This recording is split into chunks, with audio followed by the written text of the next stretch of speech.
크랭크와 함께하는 스타크래프트 2 오늘은 리버 버전입니다. 최근에 저희 온사이드 게이밍에 닙 선수가 입단했습니다. 닙 선수는 예전에 한국 오프라인 대회인 캐스파컵에서도 우승하기도 했고 다른 대회에서도 굉장히 많은 우승을 거둔 북미 최강의 선수라고 볼 수 있는데요. 저희 팀에 들어오자마자 ESL 오픈컵부터 드림핵 북미 홈스토리컵 본선 진출, 국가대항전 네이션워즈 대한민국 상대로 4대0으로 승리를 거두고 프랑스로 직행을 했고요. 며칠 뒤에는 이제 드림핵 발렌시아 본선을 참가하게 되었습니다. 그 전에 아무튼간에 닙 선수와 서면 인터뷰를 나눠봤는데 함께 보시죠. I've been doing pretty well recently. I've kind of just been enjoying my time as a StarCraft 2 pro. I start school in August and I've been preparing a little bit for that this year, but mostly I've just been focusing on StarCraft 2 and enjoying that while I can. So there were a couple of reasons why I ended up joining ONSYDE Gaming. First of all, when I talked to the owner, he was very nice and understanding of my situation, that when I start school in August, I would want to be focusing on that, but I would still be able to play a little bit part-time. And also, the owner approached me with the idea of forming a World Team League team, and I'd wanted to play in World Team League for a while, so that was kind of perfect. First of all, I gotta say, it's really cool to have Maru as my teammate.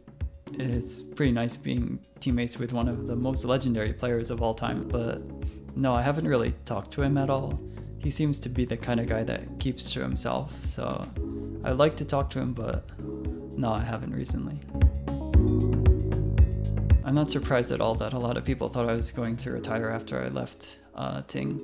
That was kind of my plan for the year, is that I would practice hard for Katowice and then I would just focus on school and not really ever compete that seriously in StarCraft again. But I guess going to live events again kind of changed that for me. It made me realize just how privileged I am to be able to do this for a living. And yeah, I'm very motivated now and I'd like to continue StarCraft as long as I can, if I have the time in school, yeah. I was very relieved to win the NA Dreamhack Regional. I thought my level of play was pretty high going into the event, but I was just kind of nervous because I wanted to make sure I showed that in the event, and sometimes you can psych yourself out when you think like that, but I was glad I was able to pull it off relatively smoothly.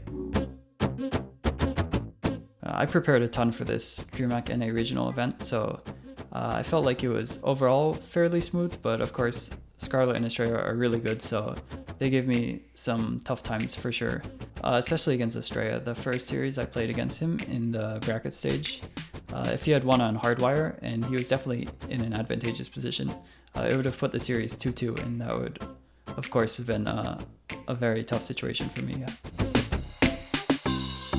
To me, the fourth best NA player has got to be Disc at the moment. He's just the most solid. It's very hard to get like cheap or easy wins against him. He just is pretty good and he plays a lot. He knows a lot of different situations and just a lot about the game. So yeah, I'd say he's the fourth best for sure. Although Future is very good when he's actually practicing. So he's a contender for that spot. And also Trigger has been getting a lot better recently. So yeah, I'm excited to see where he goes in the future, but I think at the moment it's still Disc as the fourth best player. Yeah, I'm very much so looking forward to Dreamhack Valencia. I felt like my performance at Katowice was pretty disappointing. Even though I felt like I prepared a lot, I didn't prepare in the most intelligent manner, so I'd like another chance at that preparation and another chance to show that I can actually perform at these important events. Also, all the Koreans are going to this one, so it really does feel like a big global event, even though it's not like a Katowice or anything. So yeah, I'm excited to hopefully show some more solid play and not lose to a bunch of silly stuff, which I kind of did in Katowice. This is an interesting question because it's tough to compare myself as a player now to myself as a player 6 years ago, because I've changed a lot since then. I'd say now I'm a more mature and well-rounded player, although I don't think I'm as sharp or as clean as I was back then. So yeah, I don't think I don't think you could say I'm strictly worse now. I'm definitely better in some aspects, but probably overall I was better back then, 2016 and 2017. I'm not sure what could be done about StarCraft 2's popularity. It kind of feels like its popularity has been declining ever since like 2012, so I'm not sure if that could be prevented or changed really, but I do think there are some positives to look forward to, like with all these live events coming up and just live events in general coming back. And also the scene has seen a lot of support from Shopify in particular.